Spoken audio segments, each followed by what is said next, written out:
should games be made about 9/11 is the topic of this video, although I think the topic is going to be somewhat wider than that, probably talking more about whether or not games can tackle recent human tragedy. The reason we're starting with 9/11 is because of a game called 846, which was released in September of this year. Started off as a school project, a VR game in which you take on the role of someone in the North Tower at 846, which is when it was hit, and I guess that's where we start. For me, I see it like, I think that the fact that this was a school project and is non-profit is quite important to me personally, because I am kind of a little bit conflicted over whether.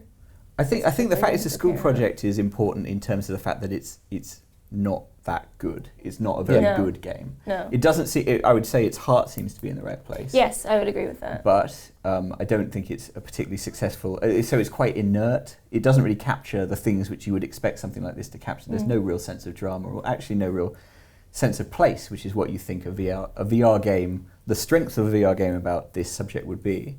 And I think that is down to the fact that it's a school project. I don't really understand the paying for it thing, because there have been movies about 9/11, and I don't think people expected them not to charge for those movies. I don't think anyone was standing outside United 93 and going, I can't believe you've asked me for £8 to go into this. And I think we expect other art forms to address the world around them. The thing is, there aren't that many examples of games tackling recent tragedy. No, I remember watching the recent migrant crisis unfold and going, this is a crisis where the key problem with this is a lack of empathy. People watching this on television are finding it so easy to not have any empathy for this, for what is unfolding. It's a different part of the world, and you have like columnists accusing these people of being cockroaches. And I was thinking, actually, this is an ideal moment for games, the voice of games, to kind of crop up, because here is something which games are above all else very good at creating a sense of empathy, because they create a sense of involvement. Sure. And you think that is a moment where actually I wish there were more games about the real world. So that I totally agree with, and that actually would be a fantastic premise. But I think the difference between that and you've said it as well, and I totally agree. Like, if we're approaching games like this, nothing should theoretically be off the table. But the difference is that's an ongoing crisis where real people are sort of affected and will continue to be affected by it, whereas 9/11 is something that has happened, has been well documented, and we all know it's an awful, terrible thing that's happened, and I can't see this game as contributing any more to the discussion, rather only in as much as it sort of just gives you like a little, I don't know, it's like morbidly voyeuristic sort of look into what happened, and it doesn't really even achieve that, I think I disagree. It's about 10 minutes long. You take on the role of someone in the North Tower, and I think the developers have talked about this a little bit, about the idea of them wanting to capture that for them it starts off as a normal work day. When we think of 9/11, we think of those of certain pictures from the moment, certain clips from the moment, of the kind of an outside perspective. I found it made me stop today, and I watched it, and it made me think about what it must have been like inside that tower at that time, and I don't think that is worthless. I think this ties into a wider thing, which is if you look at kind of spectacle cinema pre-9/11 and post-9/11, what you see more than anything is that change in perspective. So if you look at, there was in the late 90s, it was like the millennium was coming up, and every time you went to cinema, there would be a trailer for a movie in which the Manhattan skyline was decimated. And there were two big differences post 9/11. One is we knew how much smoke was created when skyscrapers went down. But also, if you look now, it's much more likely. In the old days, it was kind of glory shots up in the sky, kind of looking down at these things very beautifully falling down. Whereas now, in movies like Cloverfield and stuff like that, which is absolutely a response to 9/11, as much as Godzilla was a response to Hiroshima, you see it from a ground perspective, you see it from the individual perspective a lot more. And there is that sort of humanizing of disaster. You see it in like even things which look terrible, like the Batman versus Superman movie. There's a shot of Bruce Wayne running into this smoke, and it is pure.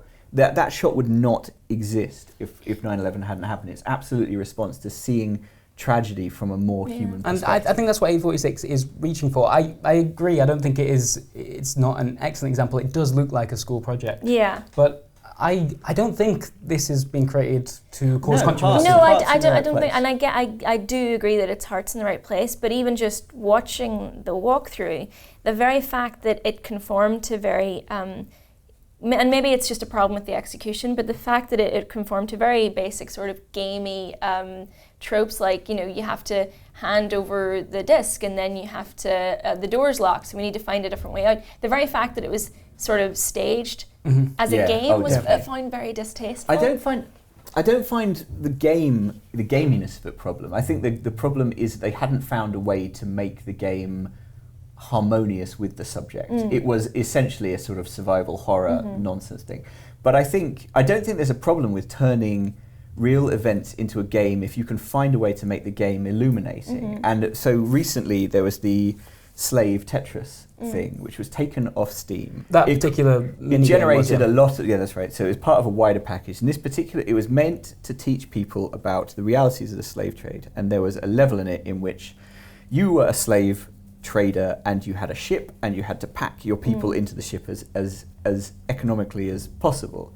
This was taken off, and it really, sort of ironically, the reason people didn't like it was they felt that it was dehumanizing, which is absolutely the point it's trying to make. It's trying to say, if you are a slave trader, you have stopped thinking of slavery as a human problem, and you have started thinking of it as a spatial problem. And this is part of the way that you can probably do your job. You stop thinking of these people as humans, and you start thinking of them as cargo. It was actually making the point in quite an elegant way. And I think that's why games should talk about these topics, because that sense of agency, that sense that you are the one starting to think like that. Absolutely. Here is a human tragedy reconfigured as a spatial problem because the people who were creating this human tragedy didn't see it as a human tragedy, they saw it as a spatial problem. I think that makes that point really clearly. Another example is, which is harder to talk about because he's a friend of ours, but Simon Parkin's game Sweatshop, which turns the sweatshops in which all of our clothes are made into a sort of tower defense game. And you can increase your efficiency by turning everything up, just as you can in normal tower defense games. You can increase the speed. But if you increase the speed, it has an effect on the people who are working for you. So again, with that mechanic, you start to see, you are the guy running the sweatshop, you start to see why you might want to turn the speed up, and you also see the human cost of turning the speed up.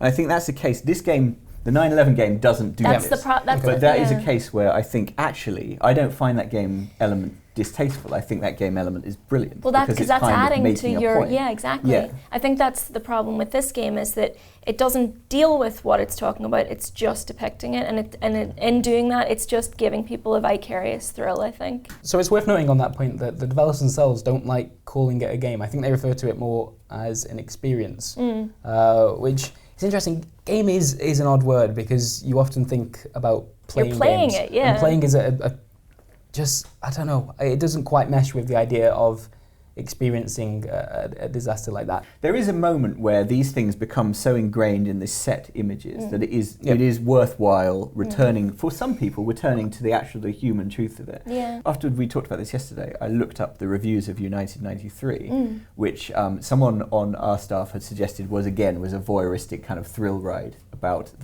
was it the third plane? The one where the passengers took control and it crashed. It was meant to go into the capital and it instead crashed elsewhere. And actually what was really interesting is going back to that and reading that one of the reasons why United 93 was made was because these people on the plane had become something of a political football. So the conspiracy theorists had their angle on it being shot down by the American government, and the American government was using it as kind of a poster boy for sort of the brave American response.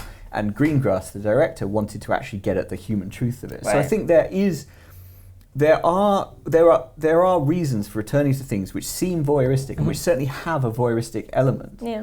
There is the thing about games which is really interesting is you still expect to be entertained by a game. Yeah. And I don't think people go to an art gallery and think, oh, I'm primarily going to be entertained.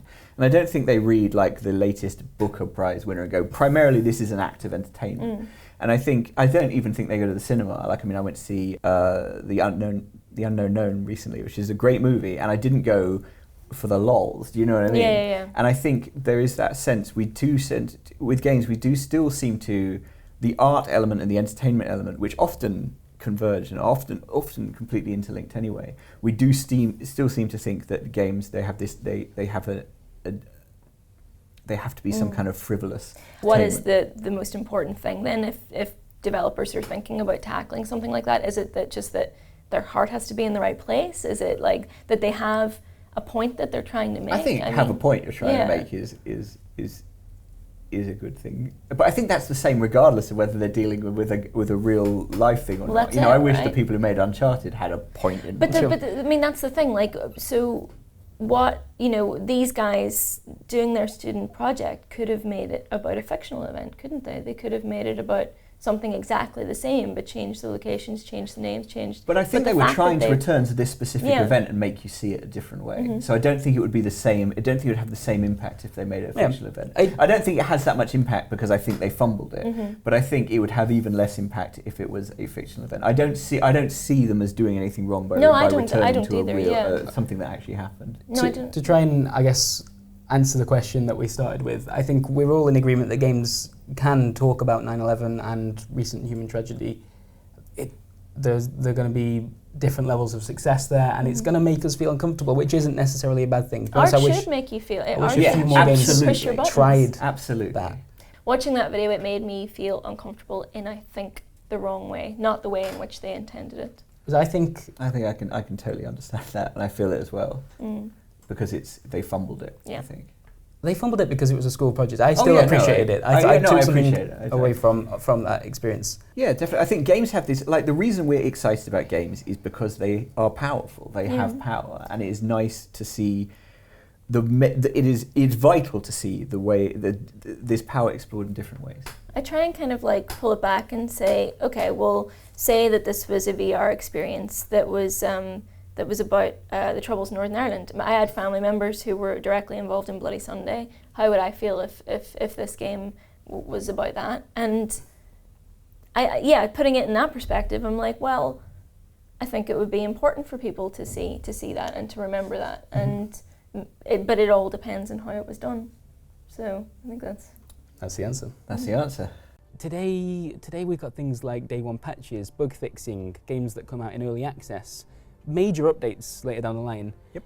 How do you and I fit into that? Badly. Very bad. Awkwardly and badly. Specifically, I guess I'm talking about game reviews. Right. I know that you recently tried, and that's an important word, to review the new expansion for Civilization Beyond Earth, Rising Tide, and ran into some issues. So do you want to talk us through what happened on them? So I'll talk you through it.